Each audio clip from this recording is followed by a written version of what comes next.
கடவுள் நம்பிக்கையும் ஜோதிட நம்பிக்கையும் கொண்ட ஆன்மீக அன்பர்களுக்கு காமதேனு அஸ்ட்ரோ சர்வீசஸ் சார்பாக வாழ்த்துக்களுடன் வணக்கம். விரக்தி அடைந்த நிலையில் இருக்க மேசராசியினருக்கு விரயஸ்தானத்தில் வந்தமர்கிறார் சனீஸ்வர பகவான். நத்திங் டு லூஸ், அதாவது இப்போதைக்கு இப்போ இழப்பதற்கு ஒன்றுமே இல்லை, நஷ்டப்படுவதற்கும் கஷ்டப்படுவதற்கும் எதுவும் மிச்சமில்லை அப்படின்னு தத்துவமானி மாதிரி நீங்கள் பேசிகிட்டு இருப்பீங்க மேசராசினர்.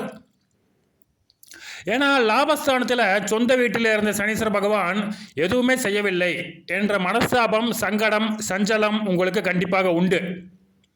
தனது சொந்த வீடான மூலத்திரிகோண வீடான கும்பத்தில் கிட்டத்தட்ட 3 ஆண்டுகளாக சஞ்சாரம் செய்த போதிலும் அந்த வீடு மேசத்திற்கு லாபஸ்தானமாகிய 11ஆம் வீடாக இருந்த போதிலும் நல்ல பலன்கள் ஏதுமில்லையே அப்படின்னு யோசிச்சுங்க இருந்தீங்க.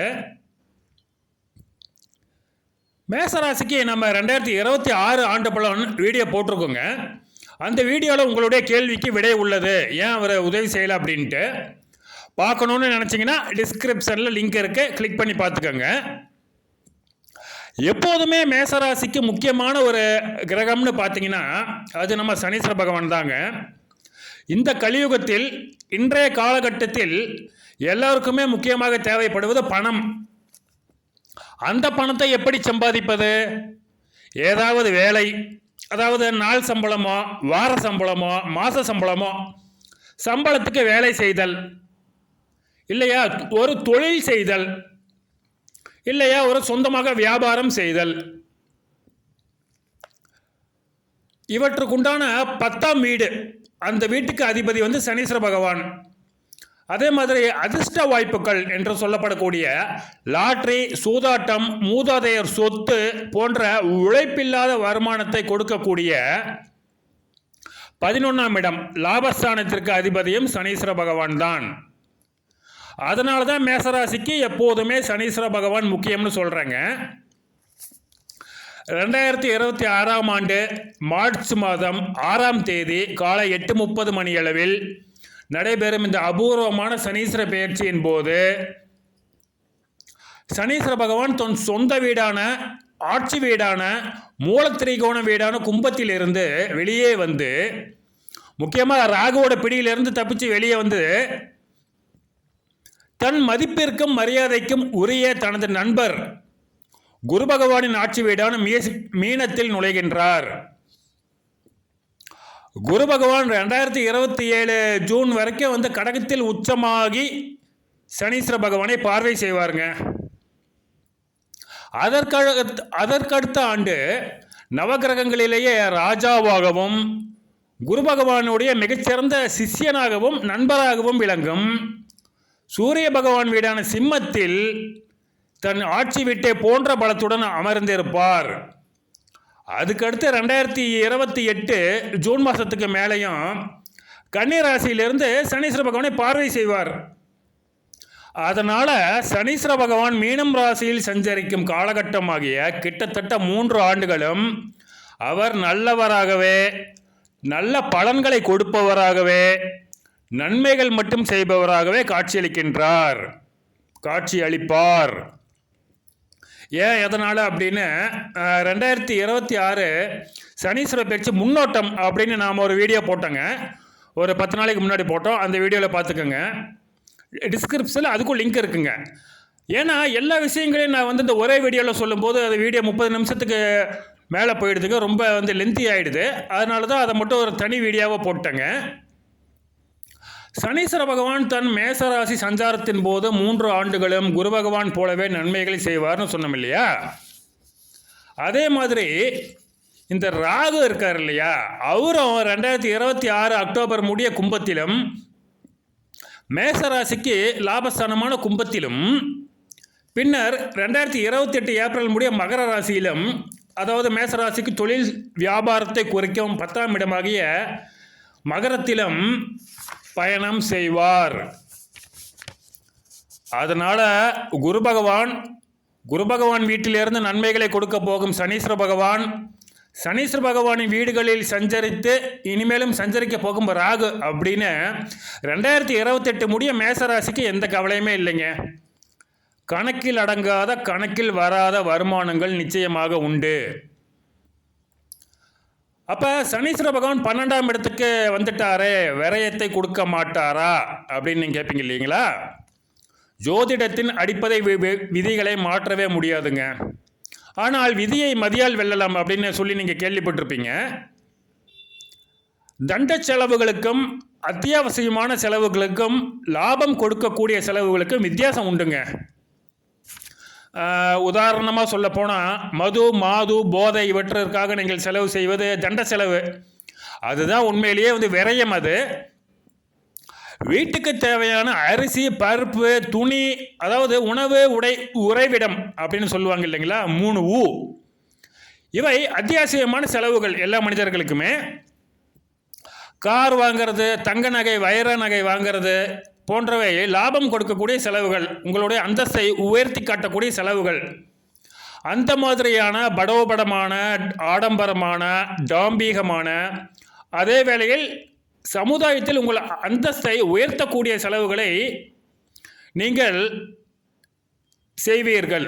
அதுதான் இந்த விரய சனியின் சிறப்பம்சம். இவ்வளவு ஏங்க, பல லட்சங்கள் பல கோடிகளை செலவு பண்ணி தேர்தலில் நின்று ஜெயிச்ச எம்எல்ஏ ஆவது கூட ஒரு வகையில் செலவு தான். அந்த செலவு உங்களுக்கு கோடிக்கணக்கில் இருக்கும். பண விரயம் தான் அது. கோடிக்கணக்கில் நீங்கள் செலவு பண்ண வேண்டியிருக்கும். ஆனால் அந்த எம்எல்ஏ என்கின்ற அந்த கௌரவம், அதிகாரம், அந்தஸ்து எல்லாருக்குமே கிடைக்குமா? மேசராசினுக்கு இந்த சனிப்பெயர்ச்சியின் போது கிடைக்கும். ரியல் எஸ்டேட் துறையில் இருக்கும் மேசராசினர் உஷாராக இருக்க வேண்டும். அது உங்களுக்கு நஷ்டத்தை உண்டாக்குங்க, வெளிப்படையாகவே சொல்லப்போனால். நிலத்தில் விவசாயம் செய்பவர்களுக்கு அதிகப்படியான லாபம் கிடைக்குங்க. அதே சமயம் நிலத்தை விற்பனை செய்யும் ரியல் எஸ்டேட் போன்ற சில அந்த அடுத்தவங்க நிலத்தை வாங்கி நீங்கள் அதை விற்கிறீங்க இல்லைங்களா, அந்த தரகர்கள் இல்லை அந்த இவங்க ரியல் எஸ்டேட்காரங்களாம் வாங்கி இந்த அப்பார்ட்மெண்ட் மாதிரி கட்டுவாங்க இல்லைங்களா, அவங்களுக்கு இந்த சனீஸ்வர பயிற்சி கண்டிப்பாக நஷ்டத்தை கொடுக்கும். உங்களுக்கு சொந்தமான நிலத்தை விற்பதென்றால் லாபம் கிடைக்குங்க, அதில் சந்தேகம் இல்லை. நீங்கள் 10,000 ரூபாய்க்கு எப்பயோ வாங்கின நிலத்தை இப்போ ஒரு 10 லட்ச ரூபாய்க்கு நீங்கள் விற்பனை செய்வீர்கள். ஆனால் அந்த பணத்தை வைத்துக் கொள்ளாமல் 30 லட்ச ரூபாய் மதிப்புள்ள நிலத்தை 10 லட்ச ரூபாய்க்கு வாங்குவீங்க. அதுதான் இந்த விரைச்சனியோட சிறப்பம்சமே அதுதான். குருவுடைய வீட்டில் குருவுடைய பார்வையை பெறும் சனீஸ்வர பகவான் கொடுக்கும் நன்மைகள் இதுதான். செலவு செய்வீங்க, ஆனால் அந்த செலவில் உங்களுக்கு லாபம் அதிகமாக இருக்கும். இல்லை என்றால் உங்களுடைய குழந்தைகளுக்கோ மகனுக்கோ மகளுக்கோ திருமணம் செய்து வைத்து மகிழ்ச்சி அடைவீர்கள். அதுவும் விரயம் தானே. ஆனால் சுப விரயம் கண்டிப்பாக செய்யப்பட வேண்டிய ஒன்று. எப்போதுமே நினைத்து பார்த்து சந்தோஷப்படக்கூடிய விரயம் தான் நீங்கள் உங்களுடைய குழந்தைகளுக்கு கல்யாணம் செய்து வைப்பது போன்றவை. மேலும் குழந்தைகளுக்கான படிப்பு செலவு, வெளிநாடு செல்வதற்கான செலவு போன்றவையும் கண்டிப்பாக உண்டாகுங்க மேசராசினருக்கு. சரி, இதுக்கெல்லாம் வருமானம் ஏதுப்பா, பாக்கெட்டில் 10 ரூபா கூட இல்லையே அப்படின்னு சொல்கிறீங்களா? சனீஸ்வரபான் உங்களுடைய லாபஸ்தானமான 11ஆம் இடத்துக்கும் தொழில் ஸ்தானமாகிய 10ஆம் இடத்துக்கும் அதிபதினு ஏற்கனவே சொல்லிட்டேன். மேசராசினருக்கு எப்படியெல்லாம் பணம் கொடுக்கணும், எவ்வளவு பணம் கொடுக்கணும், யார் மூலமாக கொடுக்கணும், எந்த வகையில் கொடுக்கணும் என்பதை நிர்ணயிப்பது சனீஸ்வர பகவான் தான். நீண்ட காலமாக சனீஸ்வர பகவானுடைய பக்தர்களாகவே இருப்பவர்களுக்கு, சனீஸ்வர பகவான் மீது மாறாத அசைக்க முடியாத நம்பிக்கை கொண்டவர்களுக்கு மகாராஜாவாக ஆகும் காலகட்டம் வந்துவிட்டது. மகாராஜாவை போல என்றால் கோடீஸ்வரர்கள் என்று வைத்துக் கொள்ளலாம். இந்த காலத்தில் கடந்த 10 ஆண்டுகளில் நீங்கள் மொத்தமாக சம்பாதித்ததை விட இந்த 30 மாதங்களில் அதிகமாக சம்பாதிக்க போகின்றீர்கள். எந்தெந்த வழின்னு பார்த்தீங்கன்னா, சனீஸ்வர பகவானுடைய நல்ல காரகத்துவங்களான இரும்பு, விவசாயம், கால்நடைகள், வாகனங்கள், எள், கிராம்பு, மிளகு போன்ற உணவு வகைகள். அப்புறம் சனீஸ்வர பகவானுக்கும் குரு பகவானுக்கும் பொதுவான காரகத்துவங்களான சட்டம், நீதி, அரசியல், ஆன்மீகம், கோவில் சம்பந்தப்பட்ட துறைகள். அப்புறம் இன்னொரு 2 ஆண்டுகளுக்கு சனீஸ்வர பகவானின் வீடுகளில் நெளிந்து கொண்டிருக்கும் ராகுவுக்கும் சனீஸ்வர பகவானுக்கும் பொதுவான காரகத்துவங்களான பெட்ரோல், டீசல், மண்ணெண்ணெய், பெயிண்ட்டு, வார்னிஷு, தின்னர் போன்ற இந்த வித்தியாசமான இந்த குடிக்க முடியாத திரவ பொருட்களும், குடிக்கக்கூடாத மதுபானம், பட் அதை எல்லாமே குடிப்பாங்க, ஆனால் அது குடிக்கக்கூடாத மதுபானம் போன்ற திரவங்களும், கிரஷர், கிரானைட், மார்பிள், மொசைக் போன்ற பொருட்கள் மூலமாகவும் சனீஸ்வர பகவான் கோடிகளை கொட்டுவார். அவருடைய சனீஸ்வர பகவானுடைய காரகத்துவம் சனீஸ்வர பகவானுக்கும் குரு பகவானுக்கும் பொதுவான காரகத்துவங்கள், சனீஸ்வர பகவானுக்கும் ராகுவுக்கும் பொதுவான காரகத்துவங்கள். இவை எல்லாமே உங்களுக்கு கண்டிப்பாக நன்மைகள் செய்யும், லாபத்தை கொட்டி கொடுக்கும். ஏற்கனவே இந்த துறைகளில் ஈடுபட்டு நஷ்டப்பட்டவர்கள், கஷ்டப்பட்டவர்களுக்கும் அந்த பழைய பெண்டிங்கில் உங்களுக்கு வந்துடுங்க. ஏற்கனவே இதிலெல்லாம் எனக்கு இவ்வளோ இன்வெஸ்ட் பண்ணி எனக்கு எது நஷ்டமாயிடுச்சு, வர வேண்டிய பணம் வரலன்னு நினச்சிங்கன்னா எல்லாம் உங்களுக்கு ஆட்டோமேட்டிக்காக வந்துடும். முக்கியமாக அஸ்வினி நட்சத்திரத்தினருக்கு 100% இது நிச்சயமாக நடக்கும். கிருத்திகை நட்சத்திரத்தினருக்கு 90% நடக்கும்.